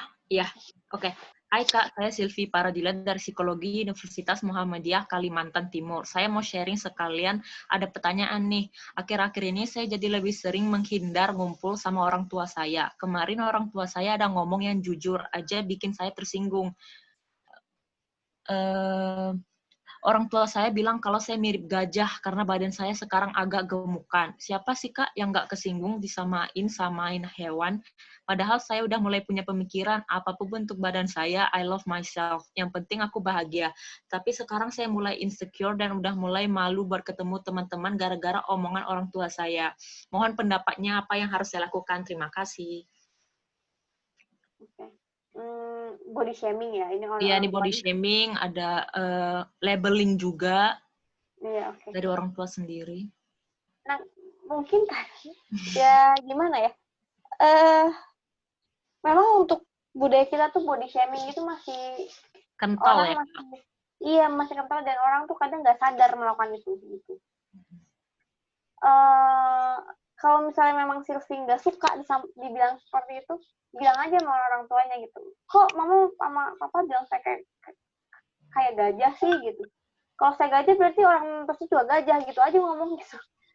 Karena ya mungkin orang tua ngomong itu pun mereka nggak tahu kalau itu udah menyakiti perasaan kita gitu. Dengan menghindar malah jadi nggak ketemu kan penyelesaian masalahnya gitu. Diomongin aja sih kalau menurut saya, disampaikan ke orang tua. Yang tadi saya bilang bahwa terbuka tentang perasaan masing-masing itu penting banget di keluarga gitu. Biar saling ngerti, biar saling paham gitu sih. Iya, baik. Gimana Kak Sylvie? Apakah sudah terjawab? Mungkin sakit ya kalau disamain dengan hewan ataupun benda, apalagi dari orang tua kita sendiri. Betul. Tapi itu dia, kadang orang tua pun mungkin ngomong itu dia nggak sadar kalau udah nyakitin perasaan kita. Iya. Gimana cara biar sadar, kita bilangin. Kalau kita nggak suka dibilang seperti itu. Itu sih. Terima kasih. Itu pertanyaannya Kak Sylvie.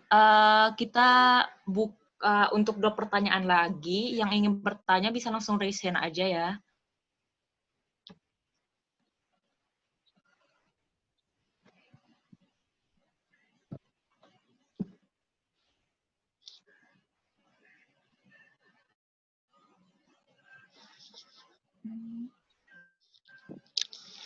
Kak Bella, boleh ini yang Nur Favorita yang tadi sempat raise hand? Dia lewat chat pertanyaannya. Sebentar. Yang terakhir ya, Nur Favorita. Oke. 2 tahun ini saya tinggal dengan kakak perempuan saya. Baru muncullah konflik, hal-hal dan sifat yang baru diketahui dan membuat saya menjadi trauma karena kakak saya adalah tulang punggung keluarga dari 8 anggota dan 2 balitanya. Saya tinggal untuk boleh opening mic? Ya, silakan Kak. Kalau mau langsung dibacakan pertanyaannya, disilakan Kak Nur Favorita. Halo. Baik, saya Nur Favorita. Iya, halo. Kedengaran? Iya, kedengaran Kak. Oke. Saya Nur Favorita. 2 tahun ini saya tinggal sama kakak saya yang dia adalah MBA. Dia punya 2 anak kembar, dan saya tinggal sama dia karena bertujuan ingin membantu rumah, kayak misalnya beberes atau jagain anak-anaknya gitu. Nah, kakak saya yang dulu saya kagumi itu tiba-tiba kayak dunia tuh terbalik. Saya baru tahu kalau kakak saya itu tidak suka beberes, tidak suka, maksudnya habis kerja dia bisa main, sedangkan saya yang di rumah juga butuh refreshing gitu loh. Saya juga megang rumah, saya megang anak-anaknya, terus saya juga megang kuliah, saya jadi stres gitu loh. Akhirnya kita berdua tuh sering berantem. Tapi untungnya berantem terakhir kalinya saya ngomong baik-baik, tolong pengertiannya, tugas saya belum selesai karena saya juga butuh refreshing buat mengerjakan tugas ini. Jadi akhirnya dia bisa membagi dua pekerjaan rumah juga. Jadi gimana ya? Saya juga bingung. Dia juga capek, saya capek, tapi saya nggak kepegang pekerjaan saya, tapi dia kepegang pekerjaan saya gitu. Maaf, kurang jelas ya kan? Tapi saya udah mulai kebayang kok. Jadi, terima kasih. Iya, sama-sama. Saya coba jawab ya, Nur Favorita. Iya. Mungkin yang bisa dilakukan adalah bikin komitmen tadi. Jadi berbagi tugas aja gitu, bahwa kan Nur Favorita punya tanggung jawab nih kuliah, dan mungkin kakak Nur Favorita juga punya tanggung jawab kerjaan gitu ya. Dan menurut saya untuk bikin komitmen kalau misalnya kerjaan rumah A, B, C, D biar saya ngerjain, tapi DEF itu sama kakak bisa gitu. Itu boleh-boleh aja sih gitu. Bahkan Dengan seperti itu jadi lebih terstruktur dan jadi lebih enak nantinya ketika misalnya ada yang nggak beres jadi ketahuan salah siapa nih gitu. Itu sih. Karena kalau cerita dari Nur Favorita, ketika Nur Favorita bilang bahwa kamu punya tanggung jawab yang belum harus selesaikan, kakaknya bisa ngerti gitu kan. Artinya sebenarnya dia bisa ngerti dan mungkin mau ikut bekerja, tapi selama ini terkesan apa ya, terbuai sama bantuan Nur Favorita aja gitu. Jadi kalau misalnya menurut saya bikin komitmen untuk apa yang Nur Favorita kerjakan, apa yang kakaknya kerjakan tuh boleh bisa membantu sih. Terima kasih sebelumnya, itu benar banget. Mungkin terbuai kali ya, jadi dia lebih mengerti. Hubungan kami juga sekarang lagi baik-baik saja. Terus tapi hal-hal seperti itu jadi membuat saya trauma untuk memiliki pasangan. Oke. Karena takut pasangannya nggak mau bantuin ya? Iya, takutnya itu di depan baik, pas udah menikah, totalnya ada hal-hal kecil yang kita nggak suka gitu. Nah, itulah kuncinya pernikahan ya, itu dia kompromi. Jadi pasti yang namanya gini, orang pacaran tuh mau pacaran 10 tahun, mau pacaran berapa lama, ketika nikah ada aja hal baru yang diketemuin yang mungkin itu jadi kekurangan dia yang bikin kita ilfeel gitu. Tapi kan ketika udah menikah, kita udah bikin komitmen mau sama-sama jalanin hidup gitu, mau sama-sama berkembang jadi individu yang lebih baik, mau sama-sama ngurus rumah tangga, ya itu bisa dikompromiin sih gitu. Baik Kak, terima kasih jawabannya. Iya, sama-sama. Semoga membantu ya. Ya. Terima kasih Nur Favorita. Teman-teman maaf banget karena sudah keterbatasan waktu, sesi Q&A-nya kami tutup dulu. Jadi dari Kak Seruni, jika ada closing statement bisa disampaikan Kak? Oke. Gini, keluarga itu kan tim gitu ya. Bukan cuma anak yang bertanggung jawab. Gini, bukan cuma orang tua yang bertanggung jawab atas keluarga itu, anak juga bertanggung jawab gitu. Nah, bukan kalau misalnya anaknya salah, itu bukan pure salahnya anak, tapi ada orang tuanya juga yang berperan gitu. Dan begitupun sebaliknya gitu, kalau orang tuanya salah, ya mungkin anaknya juga ada kesalahan gitu. Dan seperti yang disampaikan di video tadi ya, yang di video awal, nggak ada keluarga yang sempurna tuh nggak ada gitu ya. Pasti ada minusnya, pasti ada masalah di dalamnya, tapi itu keluarga kalian gitu. Dan itu keluarga kita yang mau nggak mau sampai tua, sampai meninggal bakal kebawa gitu. Itu aja sih. Oke, terima kasih banyak Kak Seruni atas ilmunya, atas insight-nya. Semoga yang telah disampaikan tadi itu membantu ya, bisa kita lebih jelas konflik itu apa aja, cara mengatasinya dan lain-lain. Nah, jadi sebelum closing saya akan membacakan dulu kesimpulan dari webinar kali ini, How to Deal with Family Conflicts. Nah, jadi keluarga merupakan satu unit terkecil dari masyarakat yang mempunyai peran dan tanggung jawabnya masing-masing. Banyak faktor ya yang bisa mencetuskan konflik dalam keluarga, misalnya adanya perbedaan pendapatan, misalnya mungkin pendapatan istri lebih tinggi dari pendapatan suami, itu juga bisa menjadi sebuah konflik. Ataupun mungkin akibat pandemi ini karena adanya faktor ekonomi akibat pandemi ini juga bisa menyebabkan konflik dalam keluarga. Lalu juga seperti yang kita tahu kalau dan juga komunikasi itu juga penting dalam suatu hubungan, karena komunikasi menurut aku pribadi sendiri juga merupakan kunci yang penting menjalin hubungan yang sehat. Nah, jadi dari setiap konflik pasti ada solusi ataupun cara untuk mengatasinya. Seperti bisa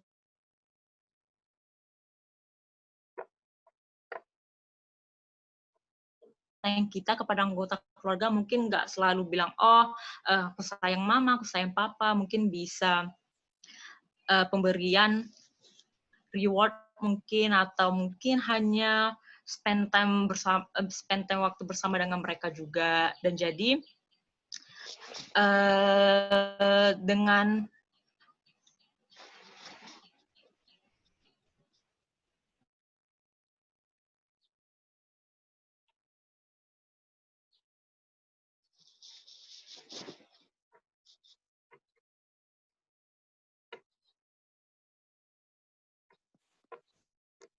Kak Bel?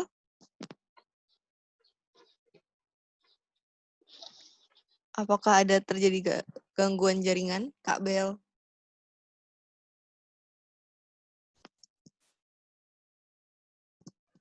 Kayaknya dia ke live deh. Oke, baik. Sambil menunggu moderator kita kembali. Halo, ya? ada Halo, Mak. iya. Ya, apakah sudah kembali jaringannya stabil? Halo. Halo Kak Dama, maaf ya teman-teman. Iya, nggak apa-apa. Aku lanjut ya kesimpulannya. Iya. Apa? Ya, apa? Dari pagi.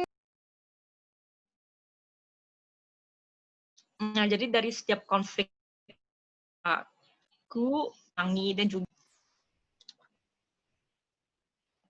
Oke, sekian itu aja kesimpulan dari aku. Sekarang saya akan serahkan webinar ini kepada kakak MC kita. Silakan Kak Dama. Oke, baik. Terima kasih untuk Kak Bella sebagai moderator kita pada siang hari ini. Dan pembicara kita yang luar biasa banget, Kak Seruni. Terima kasih atas materinya. Dan sebelum kita menutup, aku mau minta tolong ke Kak Seruni untuk memilih nih 2 penanya dengan pertanyaan paling menarik gitu. Karena akan ada sedikit door prize dari teman-teman panitia gitu. Teman-teman boleh di-share pertanyaan-pertanyaan yang tadi. Terus lupa juga pertanyaannya tentang apa aja tadi ya? Iya, mungkin yang kakak masih ingat nih kayaknya menarik banget nih pertanyaannya gitu. Bentar.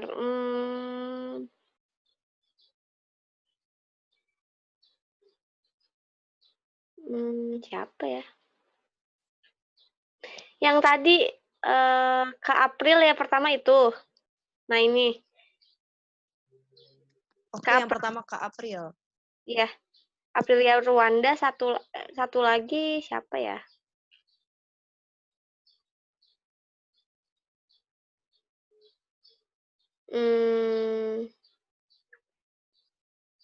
Fikri deh. Fikri. Oke, jadi 2 penanya terbaik yang dipilih oleh pembicara kita pada siang hari ini adalah Kak April dan Kak Fikri. Jadi nanti akan dihubungi dari teman-teman panitia karena akan ada sedikit door prize untuk teman-teman yang sudah bertanya. Untuk semua yang sudah bertanya, terima kasih banyak saya ucapkan. Untuk seluruh peserta juga saya ucapkan terima kasih banyak sudah meluangkan waktunya untuk join di webinar kita pada siang hari ini. Semoga kita semua dapat mengambil ilmu-ilmu dan dapat mengaplikasikannya dalam kehidupan kita sehari-hari. Gitu. Jadi, dan sebelum kita mengakhiri ini, kayaknya kita harus sesi foto bersama dulu nih untuk dokumentasi. Kakak-kakak panitia boleh mempersiapkan dan teman-teman semua boleh open kameranya karena kita akan sesi dokumentasi. Dan untuk teman-teman yang mau share di Instagram terutama, boleh banget di-share, mungkin mau post di Instastory-nya, apa aja yang kalian bisa dapatkan dari seminar hari ini, materi apa, mungkin ada yang mencatat, boleh banget untuk share di Instagram, dan jangan lupa tag Instagram insan.sejiwa dan center.id supaya kita bisa repost gitu. Boleh banget. Dan juga kita di sini berbagi ilmu, berbagi kesempatan, sharing. Boleh teman-teman yang lainnya kameranya dinyalakan, kakak-kakak panitia juga kameranya dinyalakan. Apakah sudah siap kakak-kakak panitia untuk sesi dokumentasinya? Ada mah? Ya? Ada. Jangan post testnya dulu Kak, jangan lupa. Oh iya, nanti sebelum itu kita akan ada post test terlebih dahulu. Oke, ini kita dokumentasi dulu ya. Habis itu kita post test. Baik. Terima kasih Kak sudah mengingatkan. Saya hampir lupa. Ini. Oke, semuanya udah siap? Kakak-kakak panitia sudah siap untuk mendokumentasikan? Udah. Oke, dari slide pertama ya. Iya. Yuk, 1, 2, 3. Udah slide kedua ya. 1, 2, 3. Udah, slide ketiga. 1, 2, 3. Slide keempat. 1, 2, 3. Slide kelima. 1, 2, 3. Slide ke-6, 1, 2, 3. Slide ke-7, 1, 2, 3. Dan slide terakhir, 1, 2, 3. Udah semuanya. Oke, baik. Sebelum kita mengakhiri, akan ada post test. Buat teman-teman, boleh banget diisi post testnya. Sudah muncul di layar teman-teman semua, boleh diisi post testnya.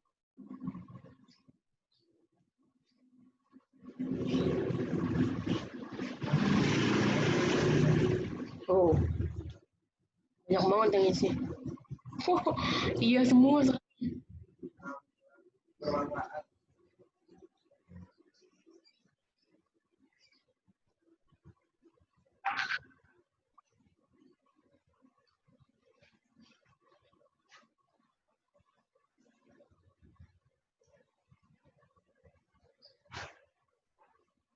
Oke, baik. Ini sudah 127 dari 169 peserta. Sudah 75% yang vote.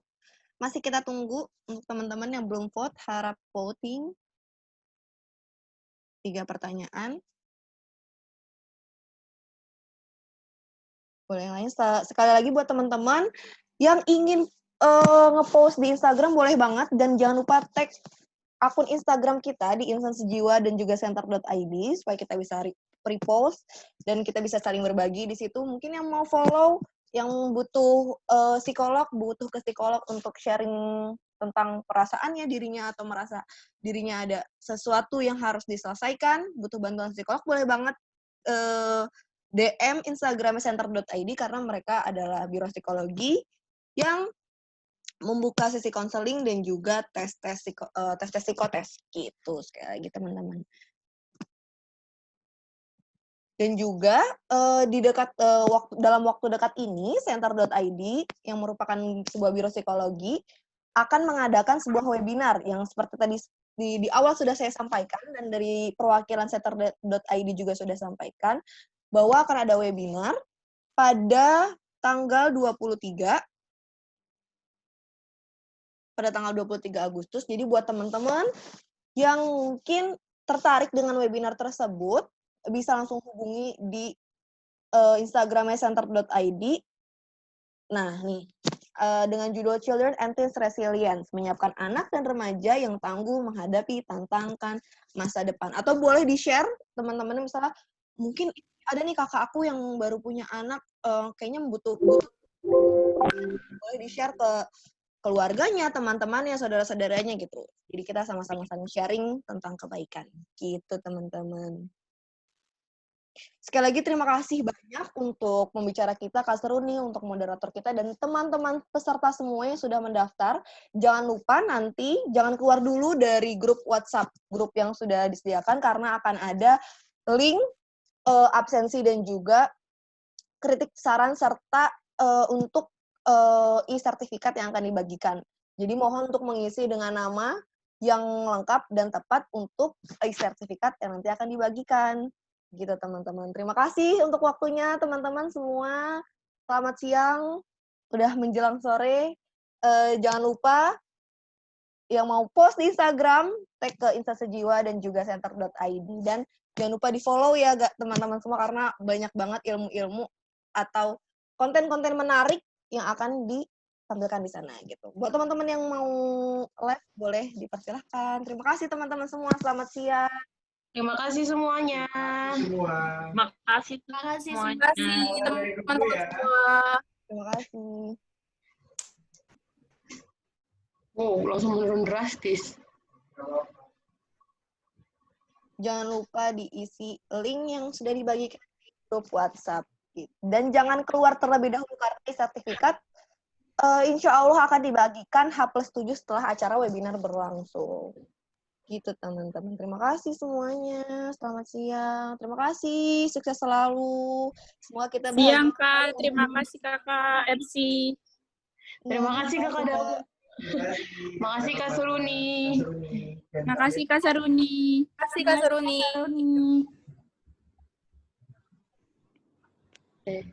Ini ketiduran nih ya yang Sama.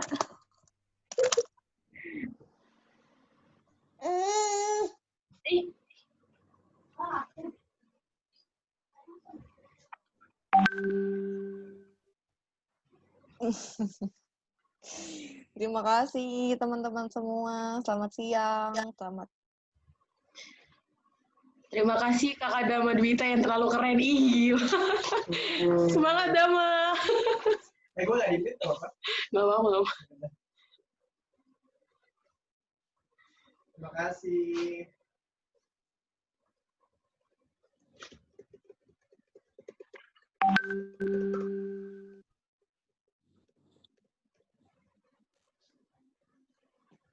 Boleh teman-teman yang belum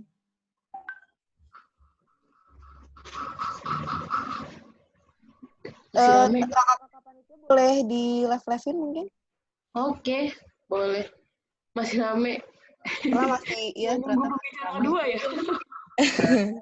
Mungkin dikira ada sisi selanjutnya, tapi sukses terus Bang Yudis, mantap. Terima kasih. Sukses selalu. Terima kasih kembali. Terima kasih teman-teman semua.